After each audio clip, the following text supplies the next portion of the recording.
Hey, I'm Michael Hoff with Digital Theologian, and welcome to day 8 of 40 Days with Jesus. Today, we look at Jesus returning to Cana in Galilee to perform his second sign.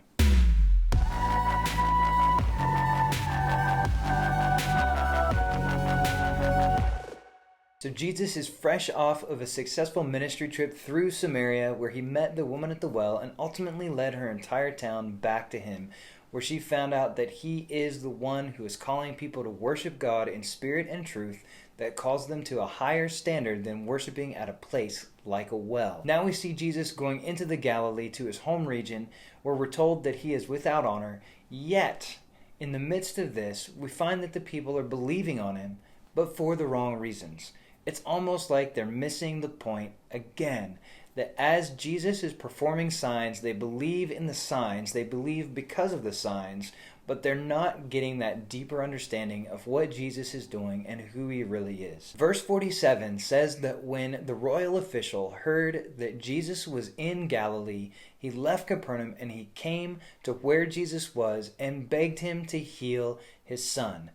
But it's interesting that as we see the actual words that he uses, he's telling Jesus, "Come, heal my son." It's an imperative. He gives a command. He's telling Jesus, look, you need to go. I'm a royal official.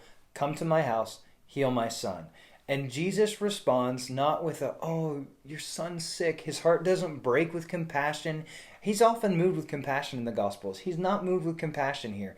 Jesus doesn't take a moment and hold the man's hand and pray for him in the same way that the royal official gives Jesus a command, "Come to my house." Jesus responds with a command, "Go, your son will live." And that presents an opportunity for this royal official to decide whether or not he actually believes what Jesus says. And then in verse 50, it tells us that the man took Jesus at his word and left. On his way home, he meets some of his servants who are traveling the 20 miles to meet him to let him know that his son is recovered. And they find out that the exact hour when he was healed was when Jesus had said he would live. It's those kinds of encounters with Jesus that turn our lives upside down. Can you think of any time where you've been just leaning into God or you've cried out to the Lord and he's healed you? Has there been a time where he's healed a family member or a friend that you've been in desperate need and God has come through in a miraculous way because you took him at his word? I think that this is such an important principle. We want to understand who Jesus is and what he's saying and what he's doing. And we don't want to lose sight of Jesus in the midst of the signs. No matter how God is moving, no matter how miraculous it is as God is working in our midst, we don't want to miss out on the fact that Jesus is one who continues to call us to himself. I want to encourage you today to reflect back on the times where God has come through for you when you've taken him at his word.